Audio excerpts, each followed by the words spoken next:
কোনো সময় জীবনটা অল্প ঢং মারার দরকার আছে, কারণ জীবনটা যত সিরিয়াসলি নেবেন জীবনটা ততটাই আনন্দ কম মনে হয় আর ভাল না লাগে।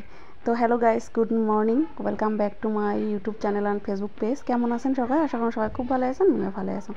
তো আজকে সারাদিন কোনো কিছু ভিডিও করা নাই, তো বিকেলবেলা ভাবলাম মোর মোবাইলত ফটো দিয়ে দিম, ইভিনিংয়ের ফটো বা মর্নিংয়ের ফটো নাই হয়ে গেছে। তো ভাবলাম অল্প ফটো শ্যুট করিম আর বাড়ির ভিতরে কত ফটো উঠিম, তো বাইরের যে অল্প ওখানে বাইরের পরিবেশটাও দেখিম আর ফটো উঠিম। তো সবুজ জায়গাত ফটো কিন্তু সবাই দেখি ভাল পায়, ভিউজটাও ভাল আসে আর সবুজ জিনিসটা আমার ফেসবুক স্যারও ভাল পায়। তো তাতে করে আমার ড্যাশবোর্ডটাও সবুজ হয়ে যাবে। তো ওই আর কি, তার জন্য মুই অল্প বাইরে গেলাম আর বাইরে মানে আমার বাড়ির বগলতে দেখালাম, এখানে আমার ভীষণ বাড়ি। তো এইখানে আমি আজকে ফটো করিম আর অল্প ভিডিও বানাম। তো কাম করি গেছে আসি দেখুন একটা যাই আর কি, এগুলো আমার বিছন নয়, আমার মাটিকে নামার আমরা বিছন ফেলাইছে। তো উমারে বাড়ির একটা বউ আর কি, তো ওই দেখা পাবা লাগছেন, ওয়ে তুলি লাগছে। তো ওইক মই কয়া আসং যে কোন পাশ দিয়ে যাইম, মানে ঢুকির ভয় খায় আসং, কারণ এটি হল মানে যোগ সাপ তো অভাব নাই। তো তার জন্য আর কি ভয় লাগিয়েছে। তো ও কলকে নেটটা খুলি এসো। তো তারপরে এই যে আসিয়ে ওর সাথে গল্প করে লাগছে আর কবা লাগছে যে এই বিছনগুলো কি হবে, কারণ কেমন জানি পাকা পাকা ভাব ধরছে, মানে এত দূর বিছন মানে সব নষ্ট হয়ে গেল। এই বছরত কৃষকগুলোর বহুত লস হল, কারণ অনেক আশা নিয়ে এই ধানের বিছন ফেলায়। তো সারা একটা বছরের খাওয়া সংগ্রহ করে, আর যেটা দিয়ে আমরাও মানে পুরো আমরা যে এই যে কৃষকগুলো যদি ধান গাড়ি না পায়, তাতে করে আমারও কিন্তু অনেকটাই মানে অসুবিধা হয়ে যাবে। কারণ যদি ইমরে কৃষকে হল মেইন ফাইটার, ইমরে যদি ধান গাড়ি না পায়, তাহলে কিন্তু আমরা যতই আমার ঘরত পয়সা থাক বা পয়সার একেবারে আমরা যদি করোড়পতি হয়, তাতে কিন্তু যদি সাপ্লাই না থাকে, তাতে কিন্তু অভাবটা হয় আর কি। তো ওগুলো বিষয়ে গল্প করি গেছাম।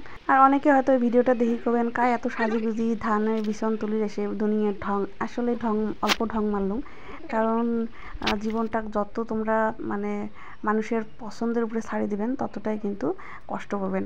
তো এটি অন্য মানুষের মুখের থেকে শোনা কথা নয় বা কাকুর নকল করা নয়, এটা মোর পার্সোনালি এক্সপিরিয়েন্স থেকে কবা লাগছম। তো মানুষের পছন্দ চললে কোনো কিছুই আর তোমরা এনজয় করে ভোগ করে পাবেন না। তার জন্য মানুষের ভাল লাগা বেয়া লাগাটা দূর রাখিয়ে নিজে যেটা করং, নিজে যেটা করলে মুই আনন্দ পাই, মুই ওইটা করিয়ে ভাল পাং।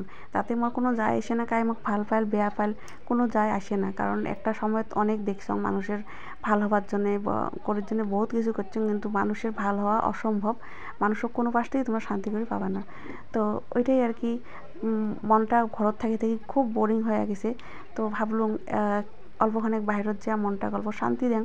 আর জীবনটাত মানে আছে কি গাইস, মানুষের আজকাল মানে খোঁজে প্রতি বিপদ, কারণ যে দুনিয়াত ঘটনা ঘটি আছে, তাতে মনে হয় না মানে আমরা এক একটা দিন মিস করা মানে মন গুমটা করে বসে থাকা।